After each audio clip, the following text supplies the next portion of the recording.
वहाँ अपडेट कयूं कराची में सूबाई वज़ीर मुकेश चावला जी बालदा जी लाडाणे ते ताज़ियत जो सिलसिलो जारी है। सिंध जो वॾो वज़ीर सैयद मुराद अली शाह काबीना मेंबरनि ऐं पीपी अॻवाननि मुकेश कुमार चावला जे घर पहुची उज़ुर ख़्वाही कई। सेनेटर श्री रहमान, सीनियर वज़ीर शहर जिलेना मेमन नासिर हुसैन शाह बि मौजूद हो। सूबाई वज़ीर ज़ुल्फ़कार शाह, अली हसन ज़रदारी, इम्तियाज़ शेख, कासिम सिराज सूमरू ऐं ॿिया बि मौजूद हुआ। ख़बर मां शेयर कयूं पिया। अहम ख़बर है कराची में सूबाई वज़ीर मुकेश चावला जी बालदा जे लाडाणे ते ताज़ियत जो सिलसिलो जारी है। सिंध जो वॾो वज़ीर सैयद मुराद अली शाह काबीना मेंबर ऐं पीपी अॻवान मुकेश कुमार चावला जे घर पहुता। सेनेटर श्री रहमान, सीनियर वज़ीर शहर जिलेना मेमन नासिर हुसैन शाह बि मौजूद हो।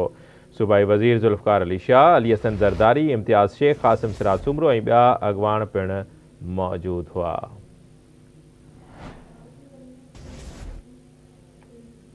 अपडेट कयूं पिया खे कराची में सूबाई वज़ीर मुकेश चावला जी वालदा जे लाडाणे ते ताज़ियत जो सिलसिलो जारी। वॾो वज़ीर सैयद मुराद अली शाह, काबीना मेंबर ऐं पीपी अॻवान मुकेश कुमार चावला जे घर पहुता। सेनेटर श्री रहमान, सीनियर वज़ीर शहर जिलेना मेमन नासिर हुसैन शाह बि मौजूद हुआ।